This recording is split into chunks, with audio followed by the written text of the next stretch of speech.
Welcome back, AP Bio folks. This is Mrs. Ness-Deden again. Today we're going to continue talking about community ecology and interactions within an ecological community. What you see on the screen right now is actually something you are going to do after you finish this ed puzzle. Your other task for today is to read just a very short, it's like a one-page mini article about some of the interactions that we talked about yesterday. And then there will just be a few questions for you to answer about that. So you're going to come back to that a little bit later just to review some of the topics that we talked about yesterday. Today, as we talk about species within a community, we're going to focus on the idea of an ecological niche. You'll sometimes hear this word said niche. I always say niche. And this is sometimes referred to as an organism's job or its profession. A more complete description of this would probably be something like this. It's the specific set of biotic and abiotic resources that an organism uses in its environment. So it's kind of the organism's place within its ecosystem. There are many different factors that go into describing an organism's niche. It's a very comprehensive kind of term. So here's an example, just so you can kind of see all the things included in here. If we were describing the niche of a tropical tree lizard, we would have to describe the temperature range that this lizard likes to live in.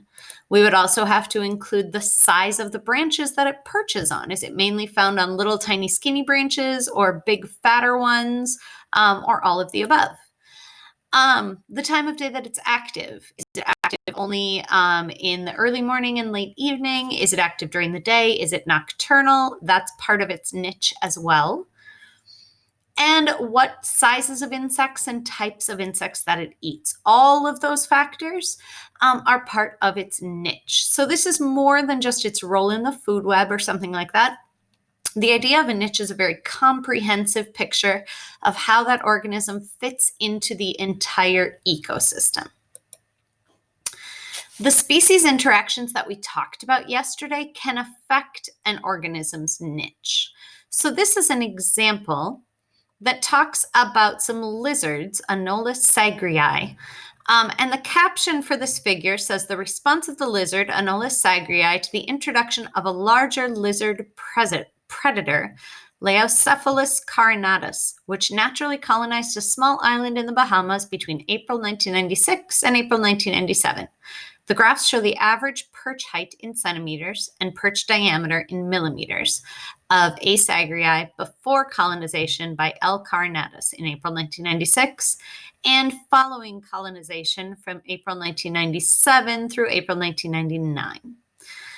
So as you look at this, you can see that before colonization, in 1996, so at the beginning of this lizard, Anolis sagrii, tended to perch on fairly low perches. They were only 20 to 30 centimeters off the ground, and with fairly wide branches. The diameter of the perches were like 6 millimeters, which makes sense, right? Towards the bottom of a bush or a tree or something, the branches tend to be a little bit thicker. But as soon as a predator showed up, over that next period of time, as that predator was introduced, you can see very quickly these lizards started to move. They moved higher up in the tree. The average height of their perches increased pretty dramatically within those 2 years, and the size of their perches decreased, which again makes sense because narrower branches are found towards the top of trees. So that species interaction of predation, of having a predator and prey interaction, actually changed the niche of this species. When we talk about that concept of how species interactions can affect the niche of an organism, we talk about it in these terms. We talk about the fundamental niche versus the realized niche of an organism. And the idea of this is kind of the theory versus the reality of what ecosystems are like. So the fundamental niche is basically all of the places within that ecosystem that this organism could live. So this diagram that you see here is showing the fundamental niche of an aquatic parasite, that little round thing. And it's kind of shown as a graph. It shows the whole range of temperatures where that organism could survive, and the range of sunlight that it needs to survive. So theoretically, this organism could exist in that entire area of sunlight and temperature. But in reality, it doesn't exist in isolation. It interacts with the other species around it. And so in reality, there are some parts of its niche that it can't inhabit. Remember, this is a parasite. So this top part, even though it could theoretically live there, it doesn't, because none of its host species live in that area. So it doesn't exist there. This bottom part, there's competition from a different type of parasite. And so because of that competition, it also doesn't survive very well there. So the realized niche is kind of where it actually lives in reality, is this kind of middle range. That leads to a really important principle when we talk about the idea of a niche in an ecosystem. So here we come back to that idea of fundamental and realized niche, which with kind of a fun little example. We have three types of birds here: a blue angry bird, and a red one, and a yellow one. And their fundamental niche for all three of them is the entire tree. Any of these birds could live in the top branches, the middle branches, the lower branches. They can even hop around on the ground. That's all fine. But as you can imagine, if all of these birds live in all of those places, there's going to be an awful lot of competition happening between them, right? And these angry birds will get even angrier, and they won't get enough food, and it'll be very difficult for all of them to survive, because most likely one of them will have a little bit of an edge. And so what happens in nature is something called the competitive exclusion principle.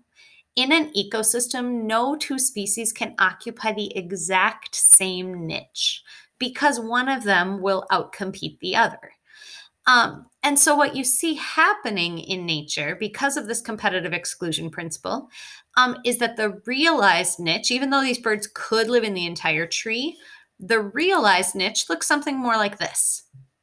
The yellow bird ends up living at the top of the tree, the red bird lives in the middle, and the blue bird lives in the bottom. So that's the realized niche that allows them to coexist with a lot less competition.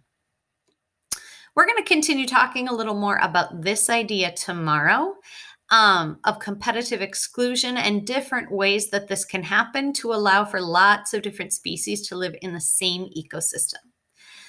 But that's where we're going to stop for today. Continue to go back and review your notes so that you're ready for the assessment that'll be coming on Wednesday as usual. Check on your grades and make sure you contact me if you have any questions. Mid-trimester grades are due on Wednesday. So if you have any missing work that you want graded before mid-tri, you need to get it to me today. And go back to Google Classroom and complete that one other activity reviewing some of the interactions from yesterday. I hope you have a great afternoon, and I'll see you tomorrow.